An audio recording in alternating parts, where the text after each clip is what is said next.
Hi everybody. I know today's challenge is 50 sit-ups, which is awesome, and I was really inspired by seeing everybody out there kicking butt. I'm going to do my own version of this challenge, however, only because it took a long time for me to even be able to comfortably and safely even do a sit-up, due to the fact that I was quite overweight. If many of you don't know me quite yet, that's a different story, but I have a before and after picture all over my Facebook and Instagram, so you're welcome to go have a look. I was quite a different girl before getting into all of this physical awesomeness and inner strength, etc.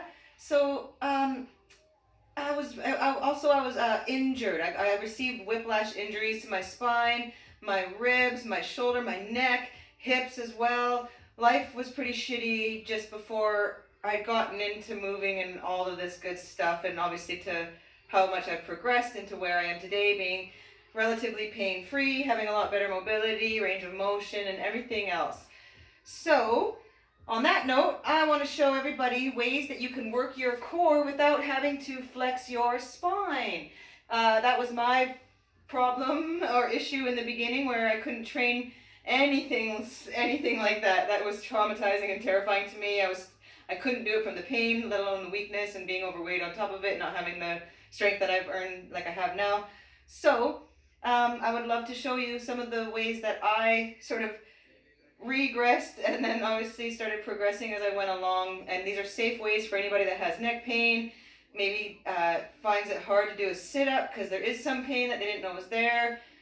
I recommend trying these out for your 50 sit-up challenge for the day.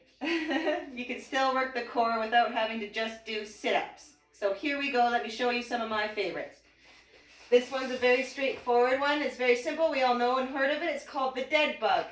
And we just lay flat on the ground, and we want to raise up our knees, keeping our core on. We don't want rounding in the low back, so we want a nice solid form on the floor. And so knees all the way up, bent 90-degree angles, and straight up reach with the arms. And in this one, we're doing opposite arm to opposite leg and doing our pretty much just stretching out and reaching out with each one. So it's going to look something like this. Keeping the core on tight, making sure you're feeling that doing all the work in terms of stabilizing the leg and the arm when they go out. And watch your arms. Try not to let them fall with each arm and move around too much. Keep everything working in unison, and opposite arm, opposite leg. You should feel this in the core really well, and it's safe on the spine and the neck. So if you have any fear or injury or pain and still want to get an ab workout, you can do these. Okay, here we go. I'll try to keep them at a minimum for reps, even though I'm using this as a workout, just so we can get through the video faster. And I can show you some relatively good ideas that you can work on at home. Okay, so a bit of a progress to this one is now same position, except this time it's kind of like an active hollow hold is what I learned. So for here, we're just going to reach back with both at the same time. So arms and legs. Try to keep the core on tight, not letting our low back arch, especially as our legs get farther out. If you can't control that when your legs are at its farthest, then only go as far as you can so you can control that core and back. We don't want to see that arch in the back.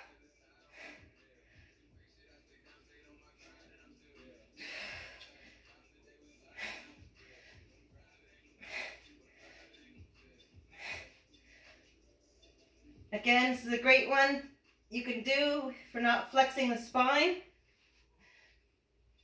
and yet still work the core.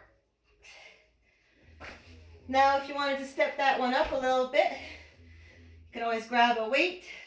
I have an 8-pound ball, 8.8 pound, brand new toy to the mix, which I'm happy about. And we want to do the same thing, except holding on to the weight this time.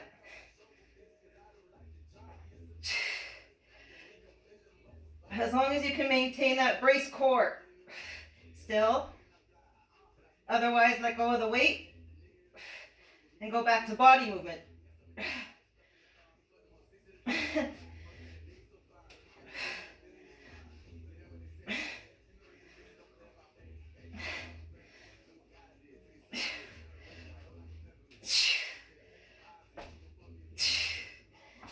And another variation variation of that one, if you're just in the end of finishing and trying to do a burn off, fatiguing the muscles, you can just do a hollow hold. So same thing, except this time everything out and hold. 3 to 5 seconds to start. Back, and again.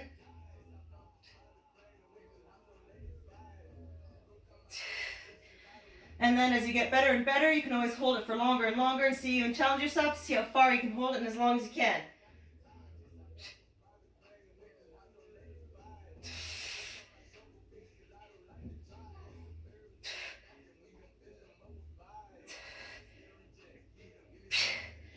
Okay, because I got to keep rolling, we're going to go. Okay, so now as I got better and stronger, less pain, a little bit more mobility, and a little more strength in that core area, I was able to do a little bit more of rotational ones. So this is another one of my favorite, the Russian twist.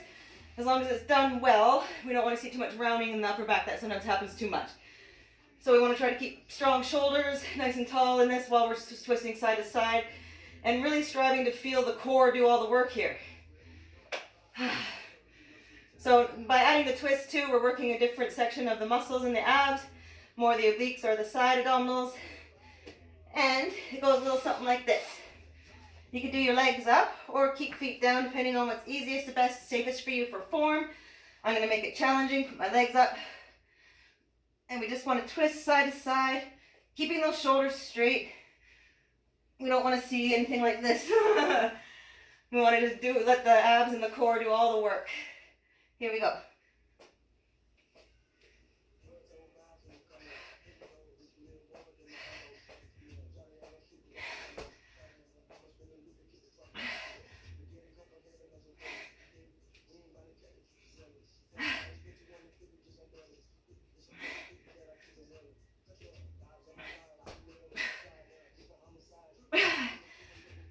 Reset.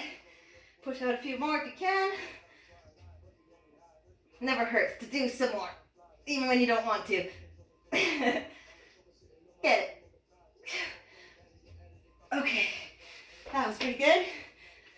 Now, this one I didn't do tons of, but at least I progressed to the point where I realized I could actually engage the lower abdominals versus the hip flexors doing all the work.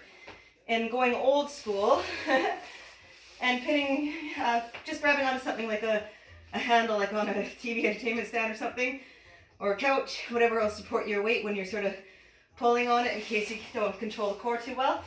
But just simple like leg raises. Trying to focus on lower abdominals here. Oh, actually, sorry, before that one, I want to show this one first. This was taught to me by a good friend of mine, David RJJ. I forget your handle name, I'm sorry. But thank you guys, Shirley as well, for that whole experience. Learning with you guys was a lot of fun, and coaching with you, David, was fantastic. So this one you taught me and it still sticks with me and I still use it to the day. It's a great one that I love still doing for targeting lower abs. And it's safe for a lot of people that have a lot of neck problems and things like that. So let's keep bridge position, hands up, and we want to support ourselves sort of just a comfortable position. And so palms up, and we want to lift our upper torso, good chin tuck, so we won't want to see our head back, we want to see a nice chin tuck. Try to feel our core and abs on as we hold, and raising our knees and butt off the ground for a crunch.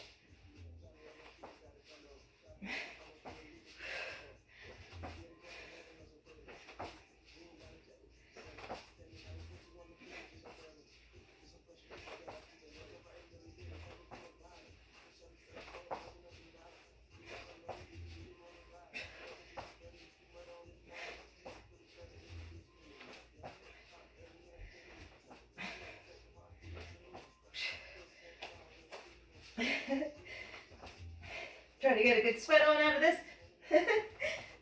So I'm taking advantage here while I'm in the middle. I'm going to do 3 sets of all these at home just to make this my good workout for the day. I hope to inspire somebody else to try the same perhaps. And here we go now into the other one for lower abdominals versus hip flexors. We want to feel that doing all the work here in the abs, especially lower. So hanging on, getting a decent hold. We're not using that to give us all the weight, all the work. We want to let our body do most of it. And I think, yeah, legs out, and then straight up into the air, and back down nice and slow. Good control, letting your abs and core do all the work.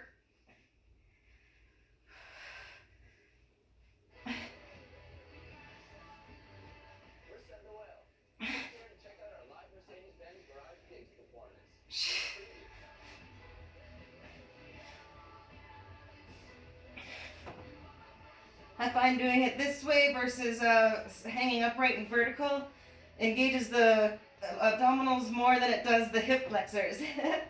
So you get a better core workout this way.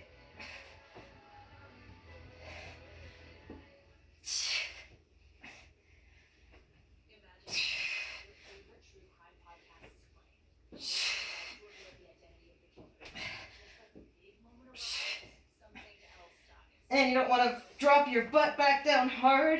Nice soft landing. Nice and controlled. I'm working up a good sweat here, people, and that's fantastic. Okay, so one other favorite that I learned from a really awesome favorite coach of mine, Mr. Chad Benson. You are definitely the man and always inspiring so many of us. Thank you always for your strengths. They are contagious.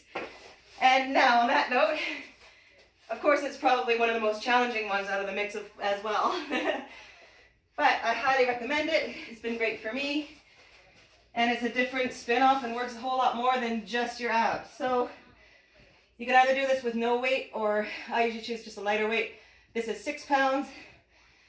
And it's a bridge with a core upper rotation. So I'll show you what it looks like, and hopefully you guys can maintain good form and give it your best shot as well at home.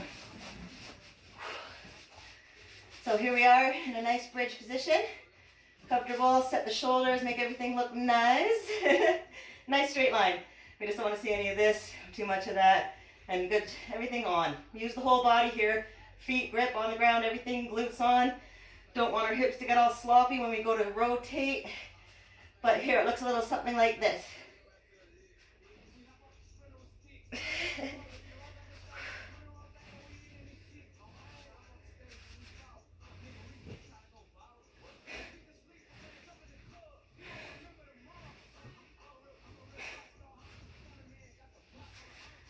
It's not as easy. And I'm not making it look so easy either, but that's okay. I'll always get stronger the more I do it. There's a good one. And again. All right, waking up now.